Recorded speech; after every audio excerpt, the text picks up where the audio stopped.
Muito bom dia a todos. Nesta quarta-feira é uma alegria poder mais uma vez estar com você com mais uma porção da palavra de Deus. Meu nome é Valdir, eu sou um seguidor de Jesus e congrego na igreja dele, no bairro dos Pimentas, na cidade de Guarulhos. E hoje o texto que eu trago que eu peço que você abra, 1 Pedro, capítulo 3, versículo 12, um texto que tanto tem me ensinado. Eu gostaria de fazer alguns comentários sobre esse texto. 1 Pedro, capítulo 3, versículo 12. Há um cântico que é bem conhecido que diz: Que segurança sou de Jesus.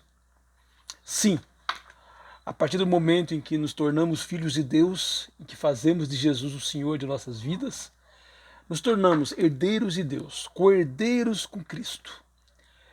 E começamos um processo que vai terminar quando chegarmos a Jerusalém celestial, lá no céu.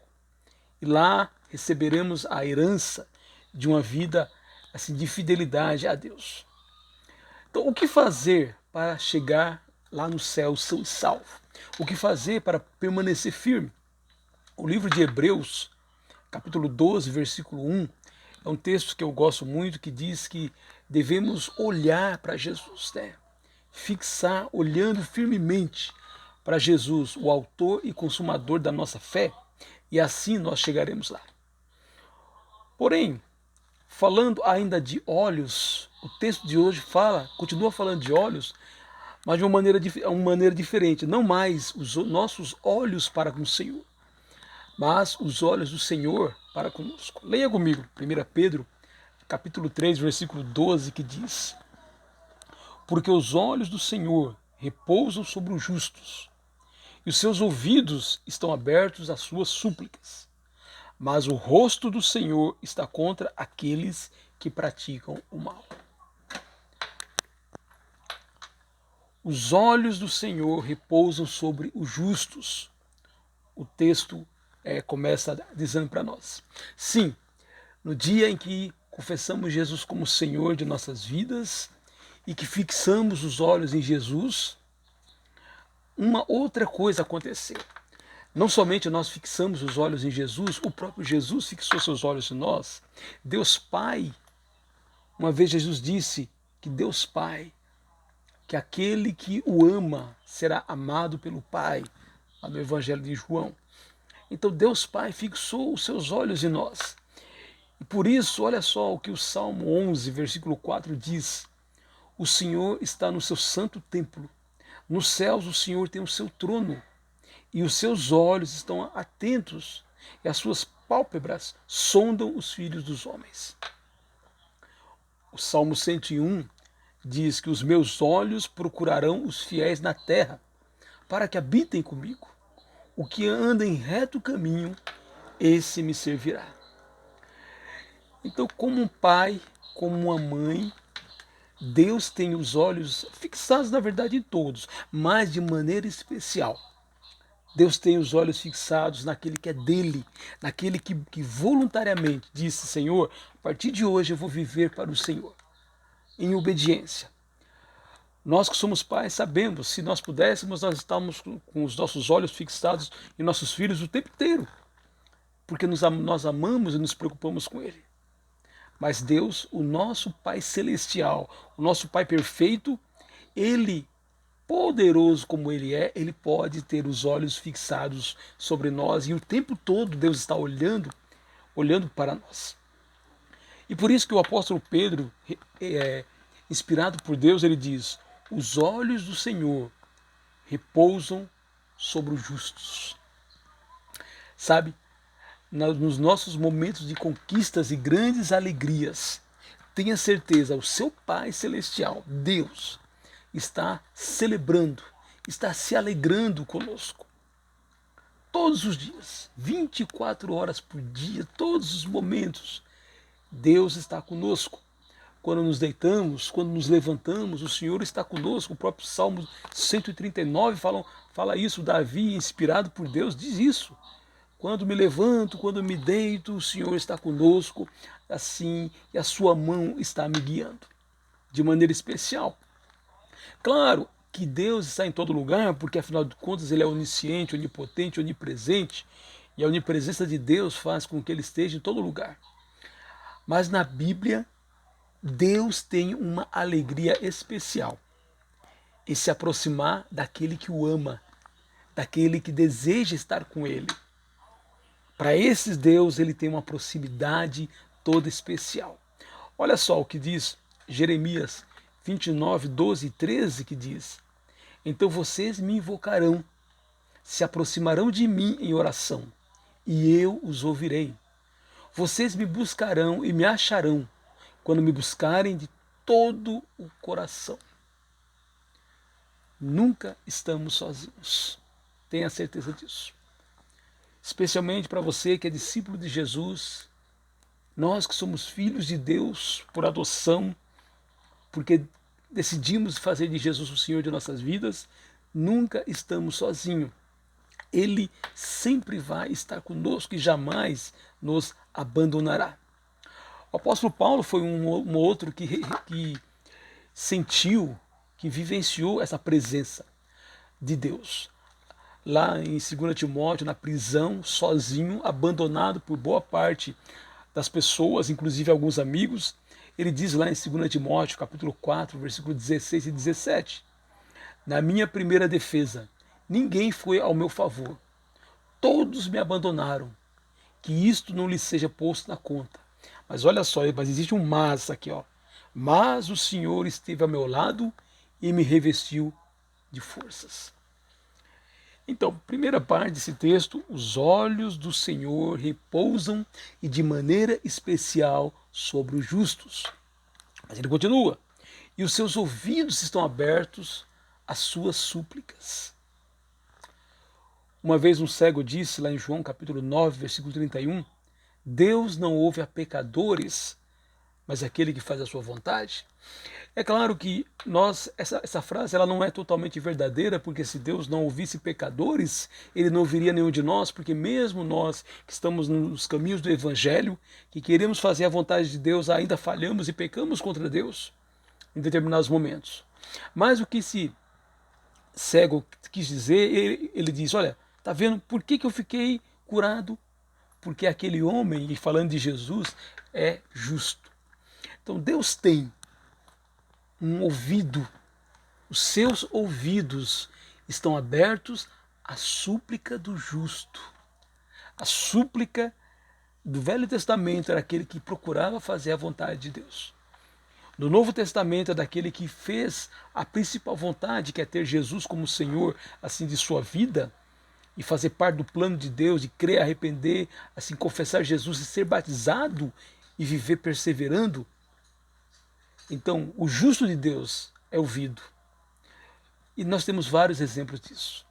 Lá em Jó, capítulo 1, versículo 8, quando Satanás vai fazer aquele desafio para assim, testar a fé de Jó, é Deus quem fala de Jó. Lá em Jó 1,8 ele diz, observasse meu servo Jó, homem íntegro, justo, que se guarda do mal. Deus, em toda a terra, ele tinha um olhar especial para Jó, porque Jó era uma pessoa que vivia se afastando do mal, vivia procurando fazer o bem. Hoje, quando tomamos uma decisão correta, por causa de Jesus, por sermos seguidores dele, diante daquela tentação, às vezes estamos quase caindo, lembramos de Deus, lembramos do que Jesus fez na cruz por nós e resolvemos não fazer. Toda vez que eu consigo viver assim, eu imagino Deus lá no céu, abrindo um sorriso e dizendo ao seu filho Jesus, sentado à sua direita, claro, sentado aqui, está querendo dizer numa posição de destaque à sua direita, olha só o meu servo Valdir. Olha só o meu servo, pensa no seu nome, coloque o seu nome. Por nossa causa, por nos amar e nos temer, ele tomou aquela boa decisão e decidiu não pecar. E decidiu fazer como nós assim estamos ensinando, para que vivam assim de maneira melhor. Deus gosta de elogiar aqueles que fazem a vontade dele. Deus gosta de elogiar aqueles cujo coração pertence a ele.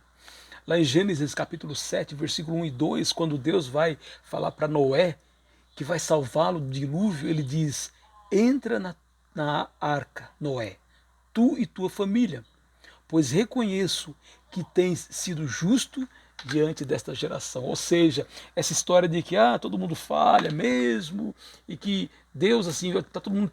Não. Deus olha. Claro que Deus sabe que nenhum de nós é perfeito como ele é perfeito. Mas Deus conhece o meu e o seu coração, como ele conhecia o coração de Noé. E por isso ele pode dizer, reconheço, Noé, que você tem sido justo no meio de uma geração que não quer saber nada de mim. Daniel foi outro, um excelente exemplo. Ele orou ao Senhor, orou a Deus 21 dias. E lá no capítulo 10, versículo 12, o anjo diz a Daniel: Daniel, homem muito amado, quando você começou a orar, eu fui mandado e saiu a ordem. Homem muito amado. Aquele homem que, capítulo 1, versículo 8, aos 15 anos, ele resolveu firmemente não contaminar-se com a maneira de viver do povo babilônico para se preservar fiel a Deus. Aqui em Daniel capítulo 10, ele já é um ancião de mais ou menos uns 80, 85 anos, e ele ouve de Deus: Daniel, você é um homem muito amado. Por quê? Uma vida inteira querendo assim agradar ao seu Senhor. Então você que confessou Jesus como Senhor, foi batizado, está utilizando o poder do Espírito Santo para honrar a Deus através do seu comportamento. Eu e você que estamos fugindo do pecado, estamos nos esforçando para nos manter puro, mesmo quando os outros ao nosso lado estão fazendo o contrário. Nós que estamos tentando honrar a Deus, que estamos procurando ser sal da terra e luz do mundo, ou seja, ter um comportamento assim diferente por causa de Jesus, por causa de Deus. São esses que Deus chama do meu justo. E para o justo dele, os ouvidos do Senhor estão abertos, assim, às suas súplicas. Inclusive, Tiago 5,16, há uma promessa que diz que muito pode, por sua eficácia, a súplica do justo. E como eu falei, justo é aquele que é lavado pelo sangue de Jesus e, como consequência, está vivendo uma vida santa e íntegra diante de Deus. Eu falando a um amigo meu, há um tempo desse, eu falei: olha, eu tenho muitas experiências, tanto de respostas positivas como negativas de Deus às minhas orações. Mas eu sou obrigado a reconhecer que eu tenho muito mais respostas positivas de Deus quando eu chego diante dele e clamo e peço e falo com ele. E eu te falo hoje, suas orações têm sido ouvidas? E para você que talvez as suas orações não tenham sido ouvidas, pode ser que seja a vontade do Senhor que está se realizando na sua vida, mas faça uma análise assim dentro de você mesmo e pergunta se você está vivendo como um justo de Deus, como alguém que está procurando assim guardar-se incontaminado do pecado. Mas o texto de Pedro não termina aqui. Ele diz: os olhos do Senhor repousam sobre os justos e os seus ouvidos estão abertos às suas súplicas. Mas tem o finalzinho do versículo: mas o rosto do Senhor está contra aqueles que praticam o mal. Este texto foi escrito para cristãos, para as pessoas que Pedro assim mandou essa carta, que faziam parte da igreja de Jesus. As pessoas que podem cair em pecado. E esse texto, que os olhos do Senhor, assim que o rosto do Senhor está contra aqueles que praticam o mal, é um texto que eu tenho utilizado muito na minha vida e eu quero incentivar você a usar na sua vida, eu quero exemplificar. É aquele troco a mais que me deram. Ele tem aquela tentação de ficar, mas os olhos do Senhor estão me olhando. É aquela oportunidade de ganhar algo na base da mentira, da desonestidade. E de repente estou sendo tentado. Mas o rosto do Senhor está me olhando, os olhos do Senhor estão me olhando. É aquela tentação de ficar secando aquela mulher que passa na rua, ou talvez de entrar naquele site pornográfico, está lá com o dedinho pronto para entrar. Os olhos do Senhor estão olhando. É a vontade de devolver na mesma moeda o mal que aquela pessoa fez. Está ali doidinho, com muita vontade, tentado para fazer. Mas lembra, os olhos do Senhor repousam e o seu rosto está contra aqueles que fazem o mal. Como eu costumo dizer, às vezes diante de uma tentação, eu olho de um lado, ninguém. Olho do outro, ninguém. Ninguém vai saber, provavelmente. Se bem que o pecado é tão enganoso que quando menos esperamos acaba se descobrindo. Mas naquele momento ninguém vai saber. Mas eu olho para cima e eu sei que os olhos do Senhor estão lá me olhando. E dependendo da maneira como eu ajo, isso pode tirar dele um sorriso, uma alegria, aquele comentário que eu disse que eu imagino ele fazendo com Jesus e elogio para mim. Mas o rosto dele também pode se tornar contra mim. No mínimo, um rosto decepcionado, um rosto sofrido, porque ele sabe que eu poderia, assim, dizer não para aquele pecado.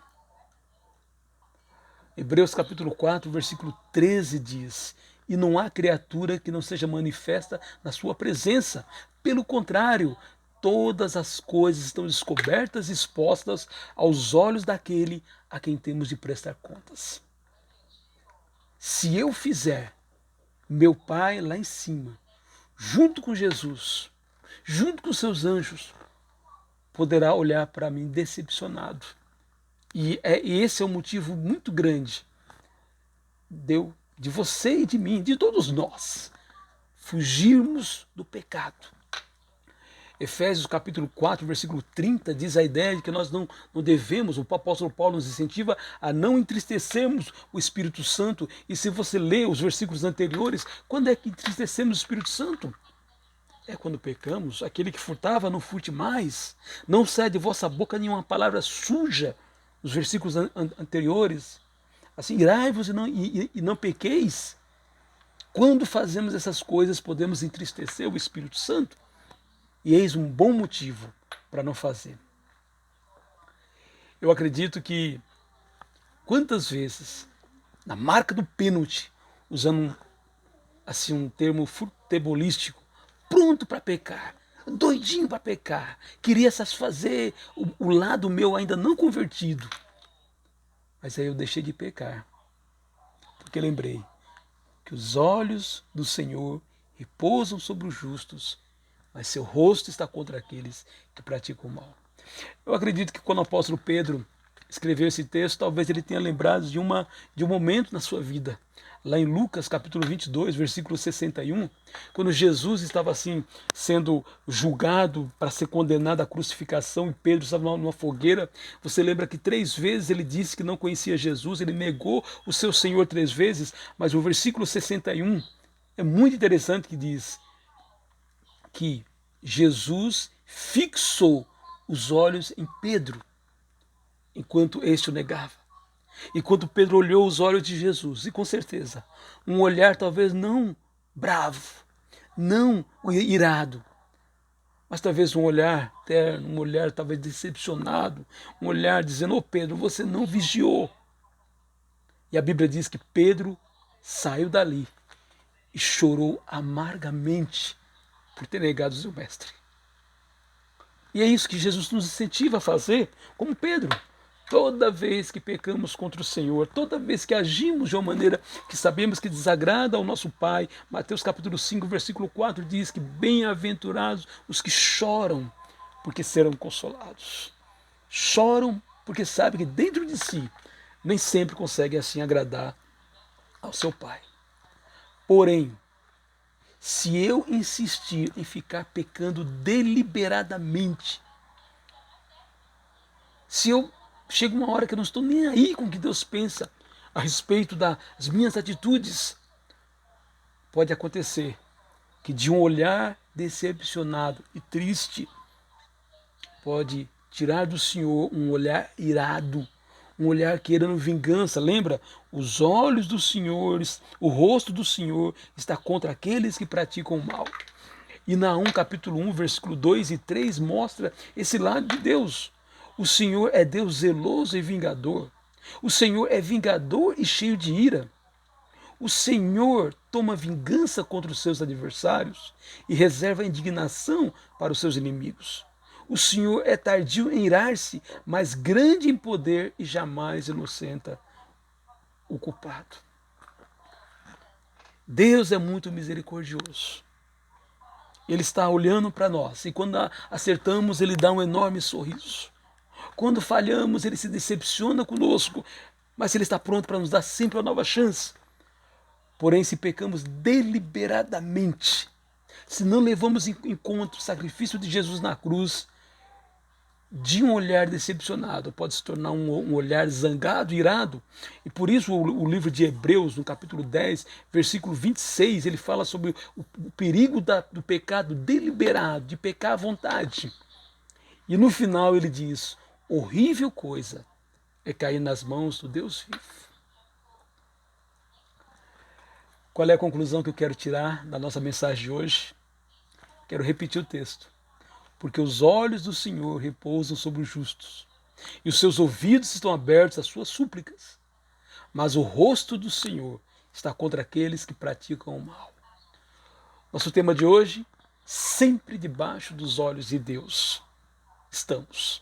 Seja Ele olhando de maneira assim alegre, seja Ele olhando decepcionado, seja Ele nos olhando de maneira irada, sempre estamos debaixo dos olhos do Senhor.